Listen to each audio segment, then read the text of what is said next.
Hi, I'm Hub Arkush, along with senior editor Eric Edholm with more of our exclusive Pro Football Weekly Way We Hear It. And a story that came out of the owners' meetings this past week in Florida hasn't been explained really that well to a lot of folks. And Eric, I think we are honor bound to try and make people understand how suddenly the Washington Redskins and Dallas Cowboys became bedfellows, and it's the New York Giants that they're both angry with. It gets into, of course, the fact that the Redskins have been penalized $36 million against the salary cap, either this year or spread over the next 2 years. Dallas Cowboys penalized $10 million.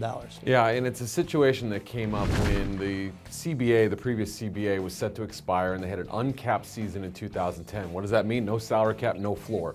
So teams in theory could spend whatever dollar amount they wanted. That's not the problem here. The problem is that both teams tried to skirt the rules, something that management council, the owners collectively said they wouldn't do as a league, and move contracts up. Albert Haynesworth, D'Angelo Hall for the Redskins, Miles Austin for the Cowboys, taking money from the back end and moving it forward, basically doing some book cooking, some creative cap solutions that the other owners didn't like so much. And even Jerry Jones and Dan Snyder aren't disputing that there was this gentleman's agreement, but again, to be clear, it was an uncapped year. They could spend whatever cash they wanted to in 2010. They took money that had been committed in 11, 12, 13 and the out years, which they did originally to try and cheat the cap prior to 2010, and then brought it forward.